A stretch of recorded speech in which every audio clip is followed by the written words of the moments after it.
ঘোষণা এসেছে যুদ্ধ থামার, কিন্তু তবুও থামেনি দাবির লড়াই। কে কতটা ক্ষতি করেছে সেই হিসেবেই এখন জন্ম দিয়েছে নতুন উত্তেজনার।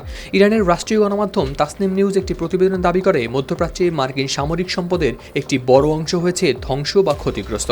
প্রতিবেদনে আরও বলা হয়, এই অঞ্চলের ৯৫% মার্কিন সেনার অবকাঠামো ক্ষতিগ্রস্ত বা ধ্বংস হয়েছে, যার মধ্যে রয়েছে ঘাঁটি, যুদ্ধবিমান, ড্রোন এবং এ সম্পর্কিত অবকাঠামো। সংবাদ মাধ্যম মিডল ইস্ট আইয়ের প্রতিবেদনে প্রকাশ পেয়েছে এ তথ্য।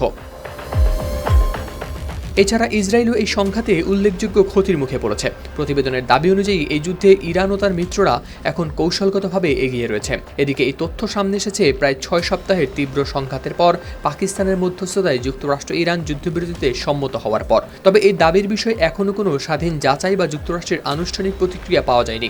ফলে এটি বিবেচিত হচ্ছে একতরফা দাবি হিসেবেই। এর আগে গেল ২৮ ফেব্রুয়ারি অপারেশন এপিক ফিউরি নাম দিয়ে ইরানে হামলা করে যুক্তরাষ্ট্র। বর্বর ইসরায়েলও যোগ দেয় তাদের সাথে। জবাবে ইরানও পাল্টা হামলা চালায় ইসরায়েল ও মধ্যপ্রাচ্যে থাকা বিভিন্ন মার্কিন ঘাঁটিতে।